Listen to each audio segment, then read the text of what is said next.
kick off the meeting. Perfect.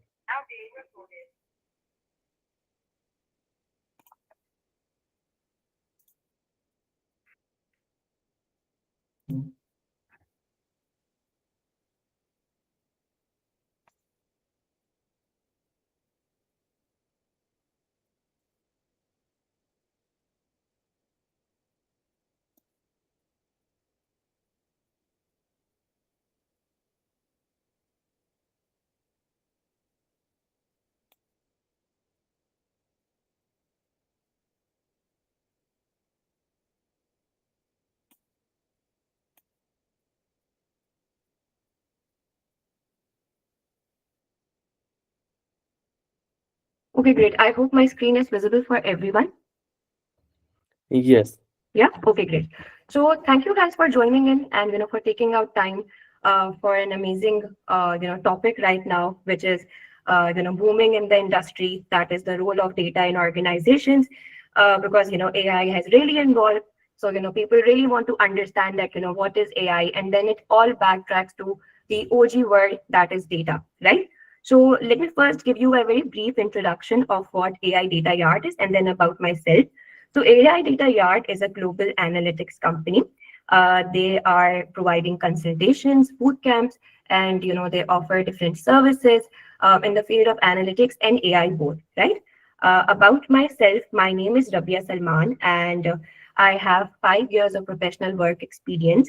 My education is, in the field of technology only. I have done my bachelor's in computer science and my master's in business analytics. Currently, I'm working at Engro Fertilizers as the business analyst in the marketing division. So I will walk you through this presentation that I have prepared. I will take you from the basics, that what is data, how many types of data there are there, what is the data pipeline, how we can think about how we can make data driven business decisions, and the end to end pipeline for that. So you are in for a very exciting journey with me, and I hope you learn a lot through this session, even though this is just for 1 hour. But feel free to ask me questions. We'll take in some questions in the end. So whatever questions you have, you can take them down, or you can also drop messages in the chat, and we'll just take them in the last 15 minutes. So let's start. I have thought about 8 line items that are the high level information of what is the role of data in organizations. So we will be covering what is data, why does it data, why does data actually matter, what's the data pipeline, some examples of data driven decisions, what happens when companies don't use data, that is currently going on in our market, how using data improves decision making, and what tools that you can start actually to learn data and just work with it in your daily lives. Lastly, we'll be covering about how you can take some practical steps to become a data driven organization, or just a data driven individual, right? So let's start with what is actually the term data. So we have heard about this word since I think our childhood, and we have understood that everything around us is actually data, right?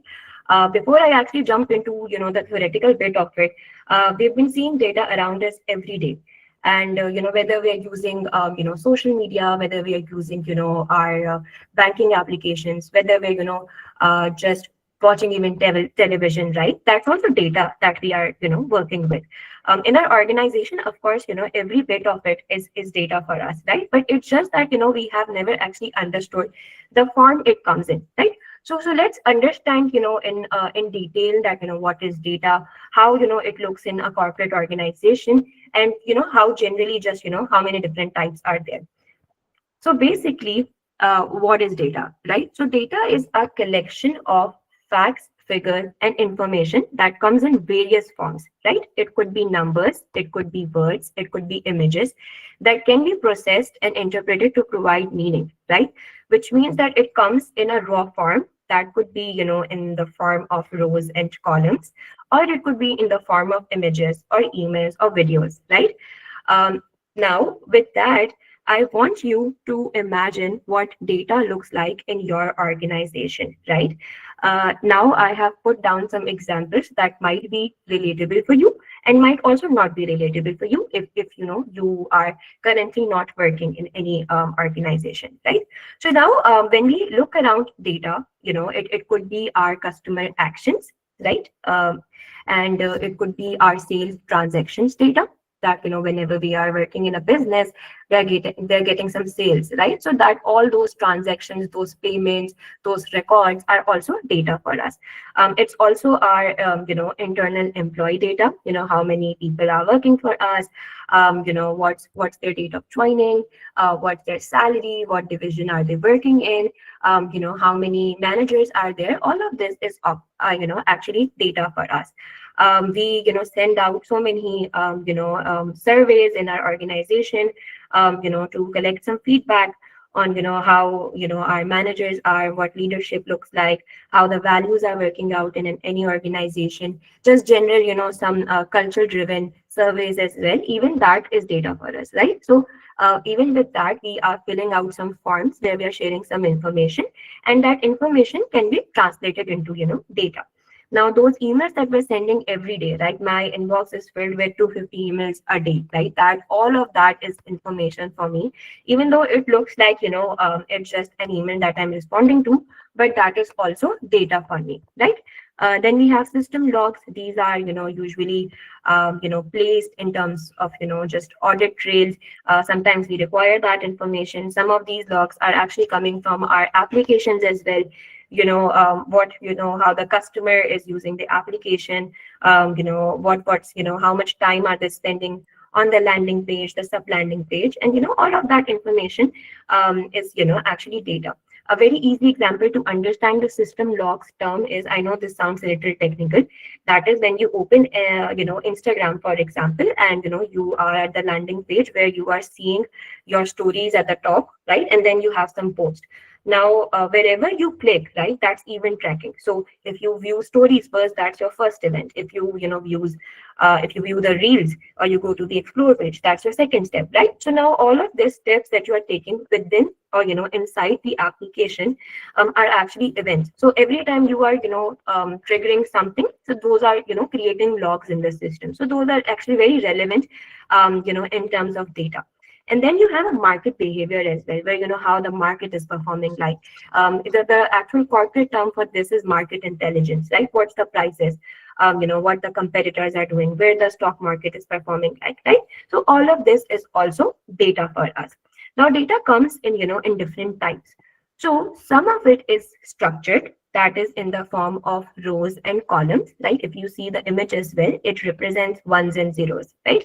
And then you have unstructured data, that is images, emails, just meeting, you can see the music icon with it, that, the meeting minutes, anything that, you are tracking from your meeting, some nowadays, we have also integrated AI with it. So, that is also being stored. And then you have some semi-structured data. So now if you look at the semi-structured data, it has your general data as well, that is the structured one, and then it has the unstructured data as well. So with the term itself, semi-structured, it means that, it's a mix of both structured and unstructured data.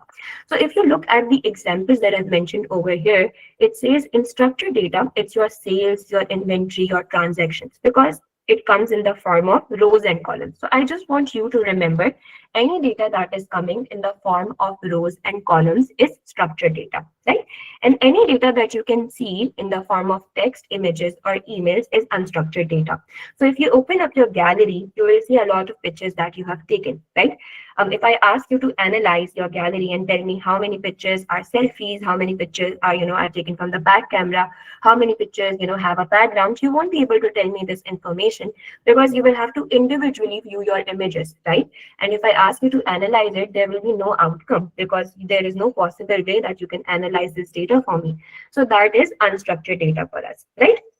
So with that, let's understand why does data actually matter for us, right? In any organization or as an individual, we must understand that if there is so much data around us, why does it matter? What's the significance behind it? So if you look at this image, it has some layers in it, right? The top of the layer is data, right? So if you use data, and in today's business environment as well, it's so fast, right? It's so competitive, it's so unpredictable. You can't even just be on the same page, right? Every day some things are changing. Like even with chat gpt, some days you are using it, the other day there are some new enhancements. It's difficult to keep track of everything. So now, if data has so much significance, what are those items, right? So, there are four things that are, in significance to that. That is the business environment. It's the customer expectations, it's inefficiencies, and it's the market changes, right? So, the customers' expectations, they expect personalization in everything. They want customization. They want that whatever their request is, whatever they want, you do it for them, right? And then when we talk about inefficiencies, if you are catering or tailoring to so many personal solutions, inefficiencies are also expensive. And if we talk about market changes, everything is changing so rapidly. So we have so much data around us, and we have these four key factors that are also changing with us. So if we don't use data, right, we are going to be making some decisions that are probably not are not from our brain, right? Maybe those decisions are being taken based on our heart, or maybe what we think, how the decisions should be taken. That we are going to be learning eventually in the further slides as well. But I want you to just remember this image, and we will come back to this, that why does data actually matter, right? So now, what's that data pipeline that everyone is talking about? So we just learned what data is. We just understood the significance of it. And if I give you data, or if I show you data, and I'm sure that you must be looking at Excel files every day in at your work, you don't know how to make decisions out of it as of now, right? There's so much raw data in front of you. Maybe you are non-technical. Maybe you don't understand that how to clean that data, how to manipulate that data, how to even make some insights out of it, right? There are so many question marks. Everything where you look left or right, we're thinking, why, what's this data telling me? So now we'll understand the data pipeline for it, right? So now there are some particular steps that you have to take, right? So if you start with any raw data, that is, let's imagine that's coming to you in the form of maybe a form that you decided to take a survey in your organization, or maybe from your customers, and now you have received responses. You made a Google form, and you have now received responses in your Google sheet, right? Now you have collected that data. That is the first step of it, right? Now, once you have collected the data, you want to now clean it, right? Now, everyone must have not filled the form in the same way possible. A very teeny tiny example for it would be the mobile number, right? So if I am asking you to fill out your contact number, maybe some people will be filling it out by 92. Maybe some people must be filling it out by plus 92. Some, 300, some 0300, right? Now, when you want to make some insight of it, out of it, you want to analyze your data. You want to now send SMSs to them, right? That thank you for filling out the survey. Now you need to clean that data, right? You have to spend some significant amount of time and energy on it to make it clean, right? So every number that you have received, you will create a helper column for it. And then you will, like you'll ensure that all the format of that is, in the same way, right? So if you want plus 92, then every number needs to start from plus 92, a very teeny tiny example for it, right? And then you must also not, always believe that, every data or every item that you're asking in your form is going to be filled out, right? Or everyone is just following the same format, right? No, so that's not possible. So there are going to be missing values in your data, and you will need to spend and some time on it to clean it, right? Now, let's imagine that your data has been cleaned after spending, maybe 70% of your time on it. And now it's in the form where you want to, analyze it. So now you look at your data and you start thinking about ways that, oh, okay, maybe you start making pivot tables, a very basic example again, right? You see that, what's the count, what's the sum, what's the average value, and you are slowly and, gradually analyzing your data. Okay, this X amount of customers sent in, their responses. This is the average value that I've received, maybe whatever information you have asked for, right? And if you are technical enough, maybe this is the part where you apply some statistical or machine learning techniques, right? But for any non-technical person, maybe this is something where you engage a third person to do it for you, right? So maybe if you want to predict something, you don't know how to do it, so you engage a third person that, hi, can you please, do this for me and let me know if my sales are looking like this right now, what would they be looking like in, for example, 5 years, right? I want to know that specific number. So you engage another person for it. Now you have received everything in your data and you want to visualize it, because there is no, you can't take any decision based on any rows and columns. Everything, for us is in the picture format, right? So everyone wants to see, oh, okay, this graph is telling me a great amount of value, right? I can see the trend, it's increasing, or it's declining. I need to do something over here. I need to think of a campaign, to get more customers, to get more sales. So you always have to visualize the data, because if you don't visualize your data, then the people will not be engaged in it, and no one actually looks at Excel files anymore, especially the CEOs or the executive committees. They always want some presentation or some storytelling, so that they understand what is happening in the background. Like, they always just want the final picture. And once you have presented something to them, now they're going to be taking some decisions out of it, right? So that part is not your responsibility. Your responsibility is just to give them significant amount of information through your data, so that they can make some decisions out of it. So if you follow these 5 steps from the raw data to to the decision, this is the actual pipeline of how the data looks like. You manipulated it, you analyzed it, you visualized it, and now someone is going to take decision on your data, right? And if there's a mistake, then of course the data that you have worked on, it might tell a different story. So the decision will also be taken in a wrong way. So it has, you have a lot of responsibility when you are playing around with data. Now, there are some examples of data-driven decisions that I want to tell you about, right? Some real-world examples of, of the companies that are currently using data, right? So let's try and understand that part. So now data-driven decisions range from, reactive to proactive strategies, right? So now what are reactive and proactive strategies, right? So reactive is that, you just looked at something and you immediately, took a decision. But proactive is that, oh, okay, you were tracking something for, weeks or months, and you landed on this specific number. Now you can make a strategy around it. That's a proactive approach, right? And everything right now for us is a proactive approach, because the more you plan it, the more you think about data on how you want to tell a story, the better decision you can make out of it, right? So now there are 5 examples that I have mentioned below, right? So local retailers, or some maybe some Pakistani example that we can think of before we move to the international space. So the data that we get from the POS machines, every time you go to a market or you go for shopping, there's a POS machine, because nowadays everyone is making transactions through their card. No one is actually keeping cash anymore. That's the unfortunate part of it. But also because card has less tax as compared to cash, right? So you make your transactions through a credit card or a debit card. Now every time you swipe something on it, that transaction is made, you make the payment, and then you get the specific item. So that's the story of the customer. But now if I think about it from the business perspective, so now every transaction or every payment that I'm getting, that POS data is now very essential for me, right? So now I will be looking at that data and I will be identifying that what are my top selling SKUs, right? That SKUs is another word for products, right? So now what are those top selling products in my business, right? Where am I making the most sales from?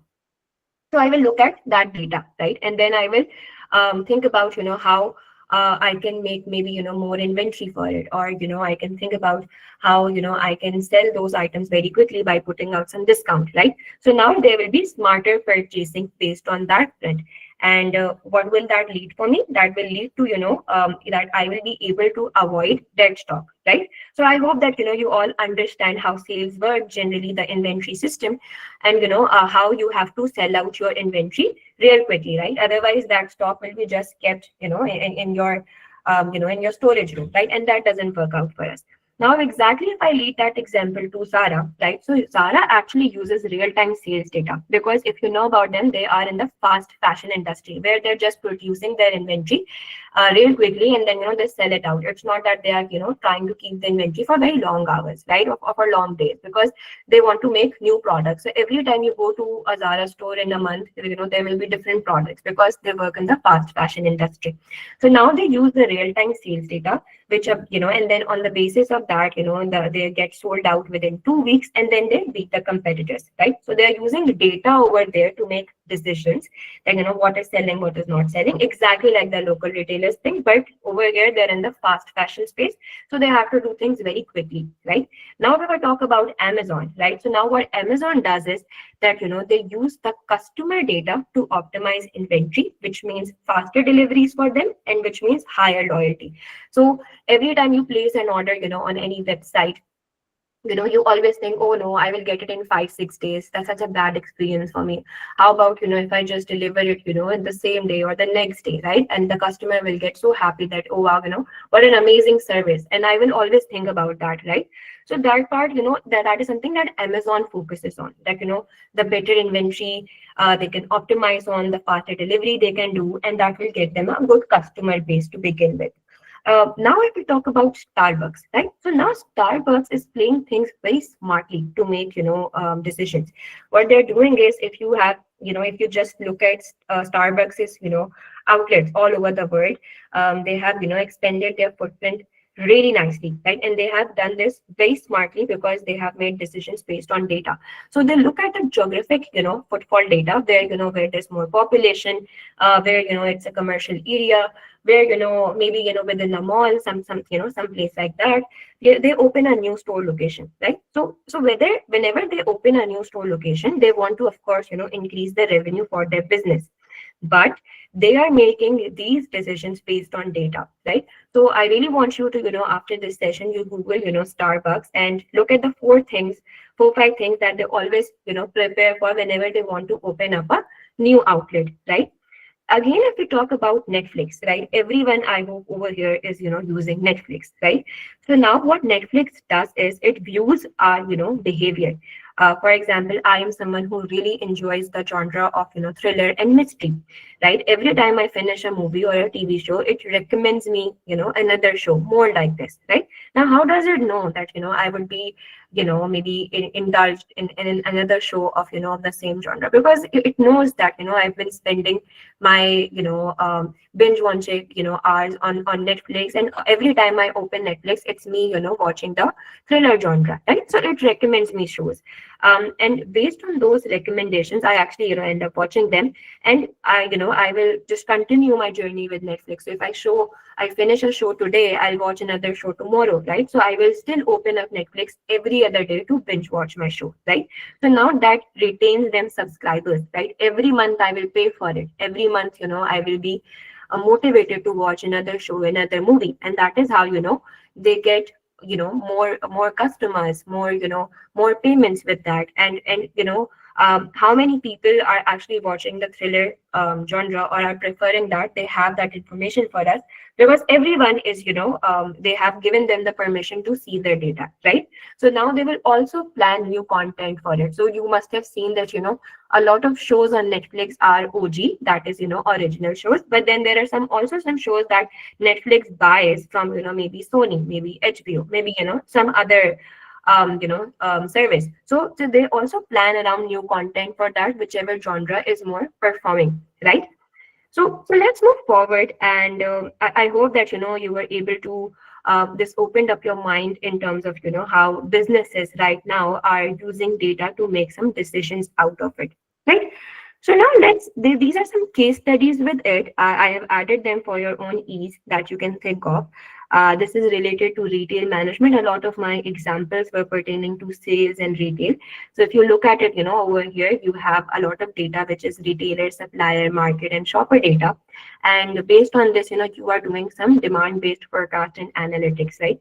So over here, like I gave an example before as well, you are you want to make some predictions that which category will be most best selling, or it won't be selling that much in the coming years. So you plan around it. So with that, there are some KPIs that you have to think of, such as the shopper sensitivity, the promotional effectiveness, the on shelf availability. You have to think about such stuff. And with that, you always have to think about what the competitor is doing, so that you can stay ahead of them, right? So this is example from the retail industry. I spent a lot of time on it to explain you how it looks like. And with that, I've also added another case study, which is of Netflix, which I also just explained it to you, how Netflix is using data to make personalized recommendations, how it's using the data to make some content creation and optimization. The example I gave you, that some of the shows are original and some they buy from maybe Sony, or maybe some other company. They also want to optimize the streaming quality. So you must have noticed that even in YouTube we have some different HD modes, right? So 720, 420. Even with that, we have this on Netflix as well. The better you want your quality to be, the of course it takes more power as well. And again, then again, you can make some data driven targeting marketing based on that front. So a lot of data that Netflix is producing, they are using it for their own advantage, right? So now I have just given you a very thorough overview of how the companies are using data, right? So now let's also look at the downside of it. Now what happens if the companies don't use data, right? So let's also understand this part. Right. So with that, what happens when companies don't use data? So if you look at those tones, right, and in childhood, I think we all have played this game where we have to place a rock, above a rock and above a rock, and then we throw a ball to, to hit it, and then it all falls down, right? And then, the children that are playing that game, someone has to place all of these things all together, right? So exactly like that, if you don't use data in your company, all these stones that you can see are maybe the bad decisions that must be taken, or some people who are holding giving you the direction for it. But if even if some person leaves and you are not using data, and you are like highly dependent on that specific person, maybe he leaves the company, or unfortunately he dies, you are heavily dependent on it, right? So a significant stone from this entire image would be taken out, and then this every stone, or this placement of it will crumble and it will fall down, right? So that is the same analogy, that if you don't use data in your company, what happens, right? So now there are some disadvantages with it. So you will be making wrong decisions based on that front. We'll start from bottom to top, right? So wrong decisions based on that front. You will be doing overstocking, understocking. You might be placing out the wrong pricing. Anytime you want to give out some discount, you will just give X amount of value without any significant calculations, or any you did not perform any analysis, and you just you said, okay, let's try to sell it for 100 rupees, even though you were selling it before for 80 rupees. Now this 20 rupees jump is a very big number for you. So how will you will win the trust of the customers, right? So you will be losing out customers now. That will end up in a very poor customer experience for you, right? And then you just increase your price as well, right? So that would be high cost for you. So that with that, you will also have to look at the operational inefficiencies in your business, right? So everything is just tied up to one thing. That is why I took the bottom to top approach for this. Now you increase the money from 80 to 100, so now there will be a slow reaction, right? So now it will take some time for the market to respond to it, right? So now you increased your price from 80 to 100. Your competitors were selling it, for example, 85 rupees. Now you have another disadvantage, right? So the people or the customers will be now focusing more on the competitor products, because they are giving out them an advantage of 20 rupees or 15 rupees, even if they're selling it for 85 rupees, right? Then again, there is a lot of gut feeling. Like I told you, that you are heavily dependent on one person, and if he dies or if he leaves a job, then there was just a gut feeling with it. So there is a lot of politics going on in companies, that even if we are blindsided, it's still going on, right? We are just not willing to accept that there is politics in every organization. So there's a lot of decisions are being taken on gut, right? Like what am I thinking correctly, how my mood is for today, which is a bad thing to do, right? And then if you look at it from the top approach, right? That's a very low competitiveness for you. That means that reduced market share, right? So everything was just tied down to the same example of you increased your price from 80 to 100, and now your market share with that will also decrease, because the price originally was more feasible for customers to procure or buy, since everyone has their own affordability and financial dependency. So they did not think of these parameters, right? So now if I give you some stats with it, in 2025, businesses don't fail because of lack of effort, right? So it's not that I don't want to, put out marketing campaigns. It's not like that I don't want to spend, some, money on discount, that I want to give out more discounts to customers, right? They fail because, everyone has a very lack of information amongst themselves, right? Whether we are talking about a department or, executive committee, they don't have the relevant information to make decisions on, right? So I hope that you were able to understand that, where we looked at the beautiful picture of things, that companies are using data to make some decisions. They are always going to be one step ahead in their journey, right, as compared to the people who are not using the data, right? So let's move forward with it, right? And let's understand that if we actually use data for our own advantage, how we can make some good decisions out of it, right? And how whatever we are doing is actually backed by something, rather than just depending on someone or our gut, right? So now there are some parameters that are dependent on it, right? So now how using actually data improves our decision making, right? So there are some things mentioned in front of you that you can see, that such as valuable insight, such as continual growth, such as improved program outcomes, or optimized operations, or prediction of future trends. And lastly, everything leads up to actionable insight, right? But now if I talk about some more insights around it, maybe it's clear visibility of performance. Now I have some data in front of me. Now I can see where my sales team is spending most of their energy on. Are they visiting the right customers? Are they going to the right shop that I asked them to go, right? And then with that, if I have that information, maybe I can better plan their journey. Maybe I can better see or forecast which sales or SKUs I need to add up in my inventory, right? Because how will I be taking these decisions, right? I will be having some real-time dashboards in front of me, which are going to be telling this story to me. That is why I will be in a position where I can take faster decisions, right?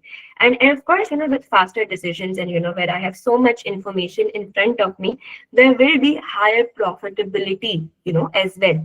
Now, how will there be higher profitability? It will be through my optimized operations, because now, with optimized operations, I can clearly see that where my company's employees are spending their energy on. Are they just sitting, or maybe 2 hours at a customer shop, right? That's the wrong energy that they're spending their day for. So we have to think about all these things, right? And everything, of course, leads to the actionable insights, but it also improves your customer experience. That what sort of customer experience were you giving them before, and what sort of customer experience will you be now giving them based on the data, right? So every time you're going to be making some decision, right, any strategic decision, it's going to be data backed, right? So if you have to provide some justification to either your investor, your CEO, your manager, it will be based on some data, right? So there will be someone taking your side, just that it will not be a real person. It's going to be that data in front of you, right? So now I think we have learned a lot about what data is, and what's the pipeline like, how companies are using it, and what happens that when companies are not using it. So now let's all imagine and think of a real life example, right, where we are the business owners, right? So with that, I want you to actually imagine that you run a small retail store, right? So if you run a small retail store, you just opened up your outlet, and you don't know, right, that what should be your next step with it, right? So now I have made two sort of pathways for you, where number one, you make some decisions without data, and then you make some decisions with data. Over here I've tried to use the analogy of of a tree, and then with data, when you're using it, it's like you're watering those plants, right? Every day you are doing something with it, and it's growing over the time period, right? So now, if you run your store without data, you are going to be buying or purchasing items for your store, just based on gut that we were talking about, right? So that's what intuitive purchasing for us, that we just are procuring whatever we want to buy, right? And then we also don't know that which products are performing, and which like are overperforming or underperforming. So that's our second route, that is poor inventory management, right? So I would not know that how much excess inventory do I have, how many items are being sold out really fast. So I would not have this idea. Then I will actually not know who my customer is. So that's the most important part of it, right? So that is unidentified customer base. I would not know my customer is either a young adult, or it's someone who's a teenager, or it's someone who are in their late 50s. I wouldn't not know this information, and based on that I would never be able to understand my customer, right? So everything actually leads up to how I'm going to be making some decisions of it, which are just going to be bad decisions, right? And based on that, I would also not know how my product is performing, right? Like what are my best selling items that we have just very recently discussed on, right? Now, but what happens that when I start using data in my business, right?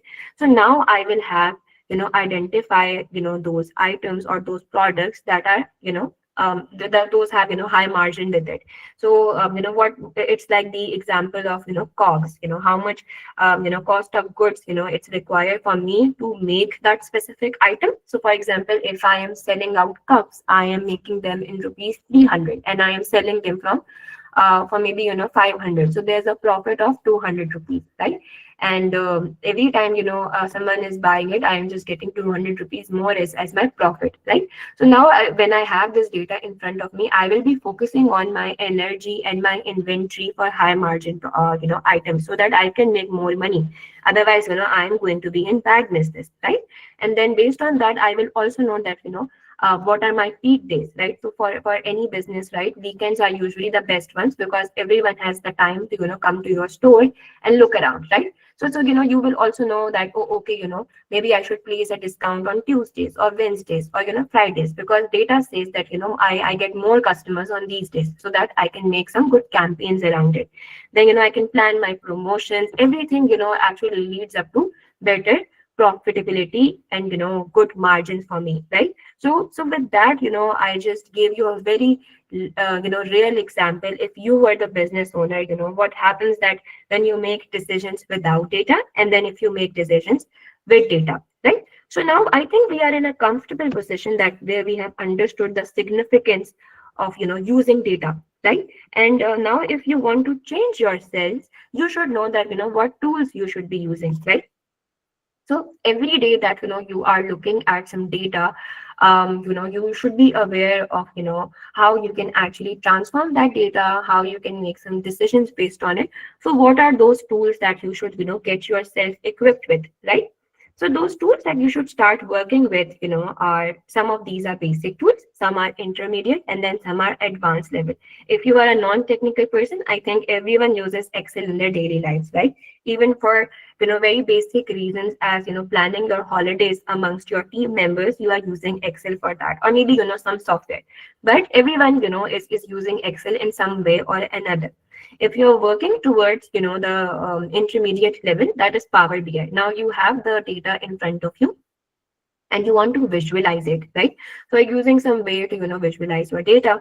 So you are using Power BI, you are using Tableau, you are using some ERP dashboard that whatever your company has given you access for. You're using some more features to just analyze your data. So that is what we're talking about, intermediate tools, right? And then lastly, we have some advanced tools that you must be working with. So, over here, you are gradually over the time period, you have become a technical resource for your company. So, you will be using SQL, Python, some predictive analytics, some machine learning, some AI powered insights, right, to make some technical decisions based on that data, right? But like everything behind this requires some expertise. So if you are not well versed with using maybe SQL, then you need to some time and energy on learning that tool, right, before you even actually start analyzing your data. Otherwise it's of no use for you, right? So these are the tools that you can focus on in order to learn every bit of data, and then based on that you can make data driven decisions. Now as an individual, that is something that you should be focusing on. But now if you are in a position where you can make decisions for your company, for your organization, and you want to steer the way for it, that rather than not using data in their daily lives, you want to motivate them to use data in their daily lives, and you want them to become a data driven organization. So now how can you actually help them out on becoming a data driven organization? Right now it's in your shoulders, and it's your responsibility to make it happen. So now there are some stages with it, right? So there are four stages mainly. Number one is the explorer. So you would be the explorer, right? So at this stage your company would only be using data for some basic internal reporting, right? Like it's actually very backwards. So, you are actually telling them what happened, or and you're not actually going into the details of it, that why it happened, or what to do next, or what should be the next steps around it. So mostly, roughly I think 80% of organizations remain in the explorer stage, because they don't know how to further use this data, right? So they are in the explorer phase of things, that oh okay, we know how to go about it, but they don't know, right, that how to work with this, right? So then eventually, if you want to make a decision out of it, right, then you go to the user stage of it, that where you start bringing in some external data, right, to measure some results. You want to use it reactively, right? You want to validate some decisions after execution, right? And you want to take some decisions upfront. So you motivate them to to get to that stage, right? But now you are still an individual contributor. You don't know how to actually convince them for it. So now you have to become a leader, right? So now at the leader stage, your data becomes a strategic, it becomes a part of your strategic planning, right? Where now you will be motivating the company to use data for your deeper analytics, right, or for alternative data, or to make some predictions, some forecasting, right? So now you will be actually using data for your own competitive advantages, right? Where it will not just be a reporting tool for you. It would be your bread and butter, where you look at it and you will be making some decisions out of it, right? Now this is where some companies actually do stand over here. And if I talk about, if I compare it with startups and corporate, then, maybe startups are way ahead in this, rather than, the corporate side, because there's a lot of, change management in corporates that they have to think about, right? So over here, I think the startups have the more advantage, right? And they are in a very good and comfortable position. The last stage is where, you are the innovative stage, right? So now innovative organizations, they actively seek new and unconventional data sources, right? They want to stay ahead in the curve. They want to, let the competitors know that, we are the ones who are always going to remain first in this race, right? So they are always going to be thinking about ways on how to, be always at, the edge of the cliff, so that they don't let anyone come near them, right? So they always use data to make continuous improvement in their business model. They want to innovate a little faster, because for them data becomes the foundation for every decision. So every time they have to decide on something, they will be thinking about this part, right? So this is the maximum a company can go in to become a data driven organization in today's world that we are standing in, right? So mostly, like I spoke, mostly companies are at the explorer or the user stage, right? So if someone has actually transitioned from either of these to a leader, they are they are understanding the value of data. And if someone is in the innovative space, great. This is where they can make solid decisions based on some data. So I think I've tried to cover up every topic that you can think of when it comes to the role of data in any organization. And with that, I think we have also hit the 3:45 mark. So let's take up any questions that you have, right? And I know that 1 hour was probably not enough to tell so much information, but I hope that at least I was able to convey to you the significance of data that we have to remember, right? So with that, I will be taking in some questions, and if you want to speak up, you can do that. If you want to send the your questions in chat, I think we can also take that up. So I have 3 questions in chat. Let's slightly take it from there. So we have one from Sadakat. He says, can you please show the table of content for a moment? Okay, let me get you to that slide. Okay, just give me a second. Okay, so this were the table of contents. If you have any question from the slides that I showed you, you can let me know, right? Then there's a question by Suhaib. He says, I have a question. What you think, how can small organizations with limited budgets leverage data effectively without expensive tools or data teams? So I think that's a great question, Suhaib. So for anyone who has or is working in small organizations, you don't necessarily have to buy these expensive softwares, right? So maybe you can just start working with Excel, right? And then you can make some master sheets. You can make a master database for yourself without actually buying a database for your company, right? And then with that master database, those Excel files that you have created, you can just use them to create dashboards, right? So you can, in Power BI, you can connect different sources of data in just a single dashboard, right? So without even spending a lot of money, the 2 softwares that you can start using is one, Excel, and the other is Power BI, right? And Power BI is a free tool. If you want to buy the cloud version, then you have to just get some subscription for it, and then the people in your organization can also use the cloud version. However, if you don't have the money for it, then maybe you can just use the free version for it, and it also it works out. So I think the 2 softwares that you should be working with on a limited budget is Excel and Power BI, since both of them are free. Right. So second, Abdul Basit says this presentation is very useful and professionally presented. Also, do share industry's data analysis techniques. Also, what tools to be used for data collection. So thank you, Basit. I appreciate that you found the presentation useful. Some tools that you can use for data collection is data collection comes also in different ways, right?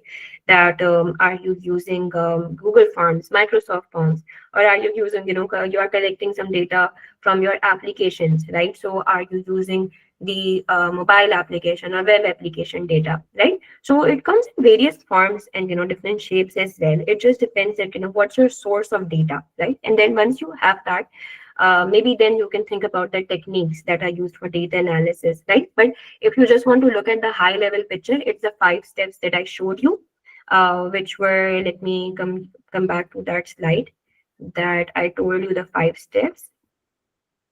Right. So these are the 5 steps that you can follow for the data analysis, right? So you start with collection, cleaning, analyzing, visualizing, and then you take a decision based on it, right? Then we have a question by Sanu Kamil. He says, Assalamu alaikum. I want to know how can we achieve functional RL loop of data using A/B testing? I think that's a very technical question, and I think we can take that offline. Maybe you can just drop me a message on LinkedIn, and I will help you out with that. Because if I try to answer that question, a lot of people are going to get confused right now. And mostly I think people are non-technical, so I don't want to break the flow of this. You can just drop me a message on LinkedIn, and I'll help you out with this, right? Okay. So this is okay. I have received a lot of questions from, what is this, his name, Ibrahim, right? So he's asking, are we building features based on real user behavior or just our assumptions? It depends, on where are you asking this question from. if you're talking about the data you are collecting from your application, and you are driving that which feature you should introduce next, then you are actually using data to think about that aspect. Like for example, there are a lot of people that are reaching out to you through helpline, or are dropping emails. Maybe you think about it, and you say, I want a complaint management system in my application, right? Because the customers are reaching out to me through so many different modes of communication that I don't know where to store all of this information for. So you use you add the feature for complaint management, but that decision was based on data, right? Then you're asking, do we actually know which features people love and which ones are digital decorations? This you have to take a survey, and you have to collect this data, right? Otherwise, you won't be able to analyze it. Then you're asking, what does our data say about how long tasks really take, not how long we wish they take? I think a lot of your questions are, very different and not directly pertaining to our topic. If you are a business owner, maybe you should look at, because I've seen that you have a lot of questions, and we have, just 8 minutes remaining for this meeting. So, I can just answer you in a very summarized way that, I think a lot of questions on your end are feature based, where you are unaware of what to do next. So I would recommend that you invest your money in a CRM so that you can see what the user behavior is. You can do some A/B testing. You can send out some push notifications, and based on that data, you can create a dashboard. Because I've just skimmed down your questions, and I think everything you have also asked about conversion rate, right? So you think I think you should invest in a CRM to get to those. Okay, Sadakat is asking again a question. Can you guide me on how to get hands-on practice with big data tools like Hadoop, Spark, and Databricks? I want to know the best way to build practical skills as a beginner.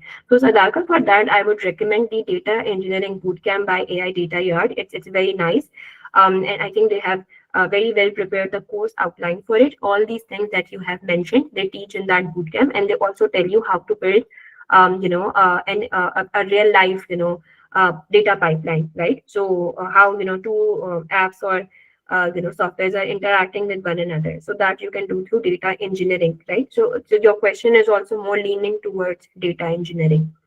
Then some Olawale says, it will be nice to see the slides again. I missed some parts of the webinar, times and issues. Sorry to hear that, but we can see that, what we can do about it. So I think I've taken in most questions from the chat. There is a question by Uruj as well. She has, raised her hand for a very long time now. So Uruj, over to you. What's your question? Assalamu alaikum, can you hear me? Yeah, I can hear you. Walaikum salam. Okay, so first of all, great session. It was very informative, and yet it was very easy to understand. So not overly complicated, but also not very generic. So hats off to the organizers. My question is that when you're presenting, like for example, some visual demonstration to an executive, how would you make sure that they also have like faith in the data that you have used to analyze or make the graph? क्योंकि उसमें गलतियां भी हो सकती हैं. तो how, what are there any statistical measures or something that you can use to build trust around that data के हाँ मतलब हमने data को सही analyze किया है and this graph is correct, so that they also have faith in what they're seeing? So is there a way to do that? So great question. And Uruj, I think you have asked a very high level question on where you have actually made your dashboard, and you are now getting some sort of cross questioning based on what data you have presented. So for that, I think what you can do to build that trust is, for every visual that you are creating, you can add a data drill down feature to it. So anytime they ask you, for example, you say that the total sales are 21 million, right? And now they're questioning, oh no, I think maybe it was 18 million, or maybe I think you are wrong on that, it's 19 million. So what you can do is, from that same specific visual, you can create a data drill down where you can show them the raw data with the total in it, that, oh, okay, these are all the customers who have placed orders, and these are the order IDs, right? And this was the order that was received on a particular date. So I think I'm quite comfortable on the fact that this is the actual data that we're getting, right? Maybe it's from Excel file or database, but you show them something on a very granular level, so that they have their trust around your data, that okay, maybe they are wrong, maybe it's not actually 18 million, maybe it is 21 million. It will take some time to to actually convince someone to think about data from that perspective. And also because, like I mentioned, in corporate, they are not used to change, right? So the change management system is I think the painful point for us, right, where you have to actually convince them that you have been making decisions the wrong way over these past few years, and now I want you to make data driven decisions. So you have to build their trust. It will take some time, but after getting some scolding, some yelling part on your end, they will come around, because you will start making sense for them. So but whenever you are using some statement and you are backing that that statement by data, it will come back to them in 2-3 visits, so that they will have their trust on your data eventually, but it will just take time. Okay, thank you so much for the clear answer. That makes No sense. problem. No problem. Any other question that I can help you out with?